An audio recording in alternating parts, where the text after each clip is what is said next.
Good Thursday, everyone, and welcome to this edition of Conversations Daily News. I'm your host, Cyrus Webb. Glad you all could join us once again. Well, we made it over the hump, and we're in the home stretch toward the weekend. We, of course, have your news headlines coming up on this Thursday. We have the Truth of the Day with Mary Ellen Ciganovich, and in today's Entertainment Spotlight, you're being part of my conversation with author Dennis J. Perkins.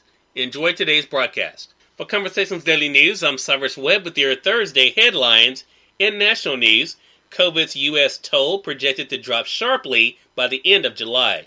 Teams of experts are projecting COVID-19 toll on the U.S. will fall sharply by the end of July, according to research released by the government on Wednesday. But they also warned that a substantial increase in hospitalizations and deaths is possible if unvaccinated people do not follow basic precautions such as wearing a mask and keeping their distance from others. The Centers for Disease Control and Prevention paper included projections from 6 research groups. Their assignment was to predict the course of the U.S. pandemic between now and September under different scenarios, depending on how the vaccination drive proceeds and how people behave. Mainly, it's good news, says the Associated Press.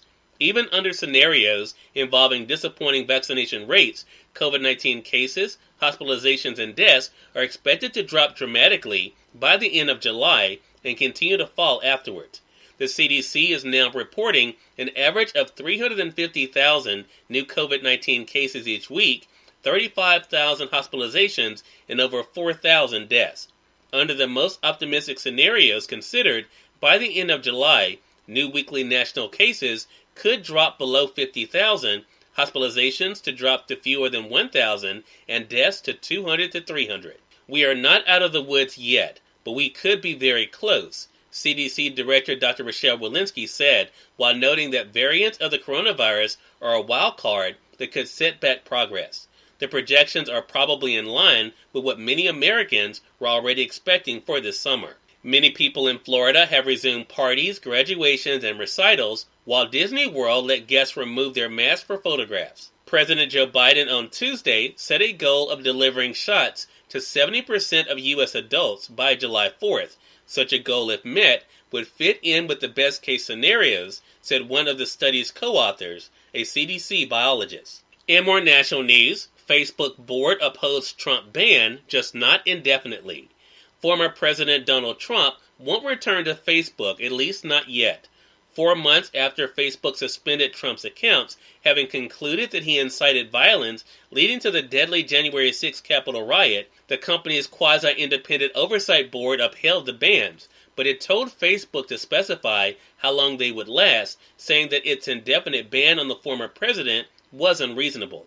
The ruling, which gives Facebook 6 months to comply, effectively postpones any possible Trump reinstatement and puts the onus for that decision squarely back on the company. That could leave Facebook in the worst of all possible worlds, one in which Trump's supporters remain enraged over the bans, his critics pushing for broader social media regulation, and the company stuck with the momentous decision it hoped the oversight board would resolve. The decision only kicks the can down the road. The board ruled that Facebook was correct to suspend Trump's account 4 months ago, but it said the company erred by applying a vague penalty and then passing the question of whether to ban Trump permanently to the board. In more national news, Biden touts $28.6 billion restaurant relief program and orders tacos. Setting foot in a restaurant for his first time as president, Joe Biden made a Cinco de Mayo taco and enchilada run to highlight his administration's $28.6 billion program to help eateries that lost business because of the coronavirus pandemic. The president went to a restaurant in Washington on Wednesday and ordered lunch.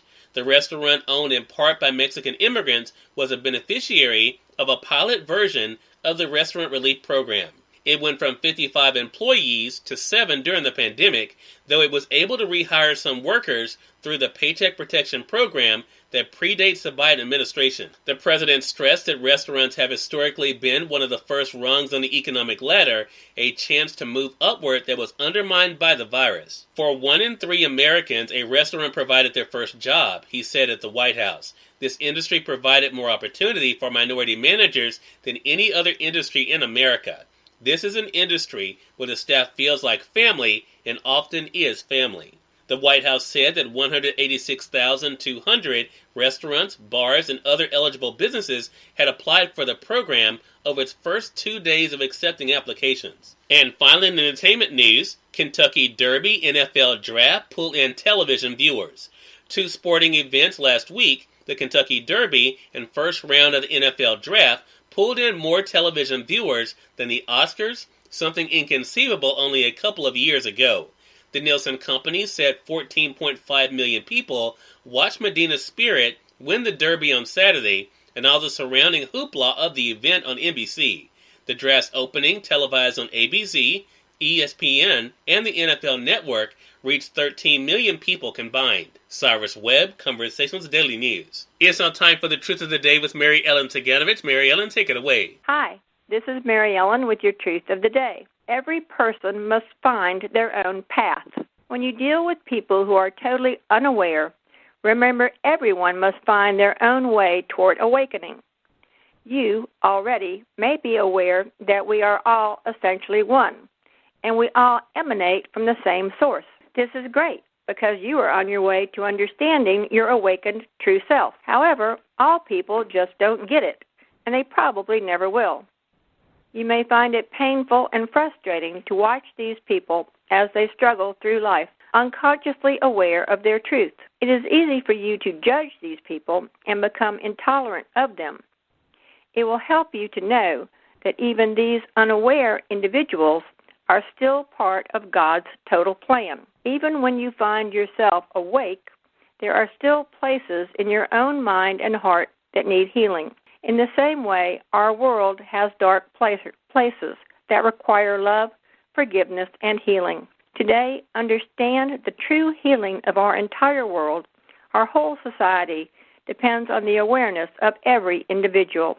And always remember to enjoy the day. Author Dennis J. Perkins is featured in today's Entertainment Spotlight, right here on Conversations Daily News. For Conversations Daily News, I'm Cyrus Webb with the Entertainment Spotlight. Author Dennis J. Perkins joined me recently on Conversations Live, the radio show, to talk about his new book, Standing Upright in an Upside-Down World. Here's a bit of our conversation. Great to be back with you. It's always a pleasure. Well, look, the pleasure's definitely all mine. So I have to say this.